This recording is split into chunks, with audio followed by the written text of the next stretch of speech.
आज आपण या व्हिडिओमध्ये अस्सल सातारी पद्धतीने उडदाच्या डाळीचं घुटं किंवा उडदाच्या डाळीची आमटी कशी बनवायची ते बघणार आहोत। रोज रोज भाजीला काय बनवायचं हा बऱ्याच वेळा आपल्याला प्रश्न पडतो। अशा वेळी झटपट पौष्टिक अगदी 10 मिनिटांमध्ये हे उडदाच्या डाळीचं घुटं किंवा आमटी आपण बनवू शकतो। अस्सल गावरान पद्धतीचा हा बेत आपण आठवड्यातून एकदा नक्कीच बनवू शकतो।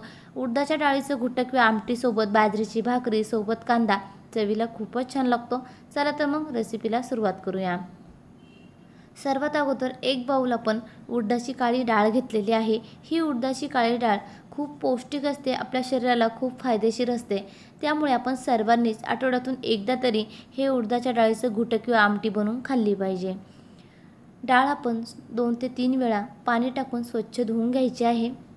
डाळ आपण अगोदर चांगली निवडून घ्यायची आहे, त्यामुळे त्यामध्ये असलेले खडे किंवा कचरा आपण काढून स्वच्छ करून घ्यायचे आहे व त्यानंतर पाणी टाकून पुन्हा एकदा चांगली धुवून घ्यायची आहे। डाळ आपण 3 वेळा चांगली धुवून घेऊयात।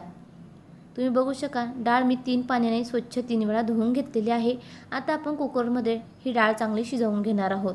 ही डाळ तुम्ही डायरेक्ट फोडणी देऊन सुद्धा बनवू शकता आमटी, पण डायरेक्ट फोडणी दिल्यामुळे आमटीचा कलर थोडासा काळसर येतो, हिरवागार छान रंग येत नाही। त्यामुळे डाळ आपण अगोदर कुकरला 3 ते 4 शिट्ट्या काढून शिजवून घेऊया।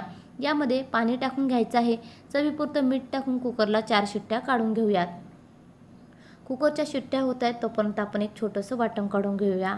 वाटण्याकरता हिरव्या मिरच्या, कोथिंबीर, भरपूर सारा लसूण व 1 चमचाभर जिरं घेतलेलं आहे। हे सर्व जिन्नस आपण मिक्सरच्या भांड्यामध्ये टाकून घेऊया।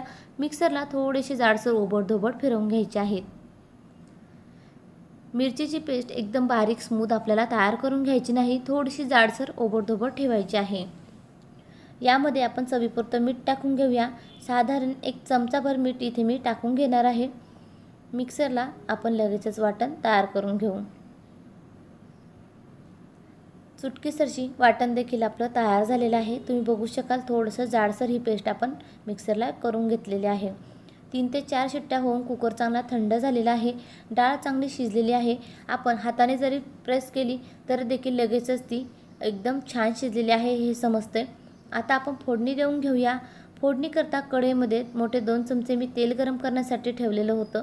तेल चांगलं गरम झालं की त्यामध्ये आपण तयार करून घेतलेली पेस्ट टाकून घ्यायची आहे। आपल्या तिखटाच्या अकॉर्डिंग मिरचीची पेस्ट इथे कमी अधिक करू शकता। सोबतच 10 ते 15 कढीपत्त्याची पानं टाकून घेतलेली आहेत। ह्या आमटीमध्ये कढीपत्ता टाकून घेतल्यामुळे आमटीला एक छान चव येते। साधारण अर्धा मिनिट ही पेस्ट आपल्याला चांगली परतून घ्यायची आहे, त्यामुळे मिरची व लसणाचा कच्चेपणा कमी होईल व आमटीला एक छान चव येईल। अर्धा चमचा हळद पावडर टाकून घेऊया। गॅसची फ्लेम एकदम स्लो ठेवायची आहे। हळद टाकून हलकीशी परतून झाली की लगेचच आपण शिजवून घेतलेली डाळ व डाळीसोबत जे पाणी उरलं असेल ते यामध्ये टाकून घ्यायचं आहे। ही डाळ आपण एकदम मऊसूत शिजवून घेतल्यामुळे आपल्याला अगोदरच फेटून घेण्याची गरज लागलेली नाही।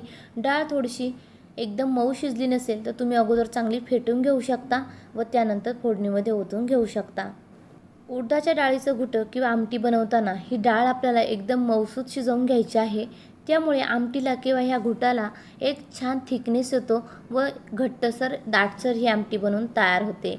वरून आपण पाणी ओतून घ्यायचं आहे। आपल्याला आमटी कितपत बनवायची आहे त्यानुसार पाण्याचं प्रमाण तुम्ही इथे कमी अधिक करू शकता। आमटीबरोबर जास्त पाणी शिल्लक राहिलेलं असेल तर तुम्ही वरून पाणी टाकून नाही घेतलं तरीसुद्धा चालेल। पुन्हा आपण थोडंसं पाणी टाकून घेऊयात, कारण ही आमटी जसजशी उकळेल तशी ती थिक व्हायला सुरुवात होते, घट्ट व्हायला सुरुवात होते। त्यामुळे अगोदरच पाणी थोडंसं जास्त टाकून घ्यायचं आहे। वाटणामध्ये आपण मीठ टाकून घेतलेलं होतं, पुन्हा आपण वरून चवीपुरतं मीठ टाकून घ्यायचं आहे। आमटी पुन्हा एकदा चांगली ढवळून घेऊयात व आमटीला चांगली एक खळखळून उकळी काढून घेऊयात। आमटी छान उकळलेली आहे, साधारण मिनिटभर झालेलं आहे। वरून भरपूर सारी बारीक चिरलेली कोथिंबीर टाकून घेऊयात।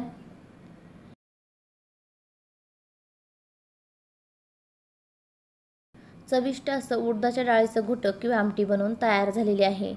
बऱ्याच वेळा भाजीला आपल्याकडे काही शिल्लक नसतं, अशा वेळी काय बनवायचं असा प्रश्न पडतो, तर आपण झटपट उडदाच्या डाळीचं आमटी किंवा घुटं बनवून खाऊ शकतो। खूप चविष्ट होते। त्याचबरोबर ही आमटी किंवा घुटं आपल्या शरीरासाठी खूपच पौष्टिक आहे। आठवड्यातून एकदा तरी सर्वांनी नक्कीच हा बेत केला पाहिजे। साधारण मिनिटभर ही आमटी चांगली आपण उकळून घेतलेली आहे। आमटी चांगली उकळलेली आहे। गॅसची फ्लेम आपण बंद करूयात व आमटी एका बाउलमध्ये सर्व करूया. तुम्ही देखील ह्या सोप्या पद्धतीने एकदा हा गावरान बेत नक्कीच बनवून पहा. माझ्या पद्धतीने एकदा आमटी नक्की बनवून पहा. आमटीची रेसिपी कशी वाटली कमेंट बॉक्समध्ये नक्की कळवा. व्हिडिओ आवडला असेल तर व्हिडिओला लाईक करा. अशाच नवनवीन छान छान रेसिपीज पाहण्यासाठी सान्वीज रेसिपी मराठीला नक्की सबस्क्राईब करा. भेटूया अशीच एक नवीन रेसिपी घेऊन पुढच्या व्हिडिओमध्ये. धन्यवाद.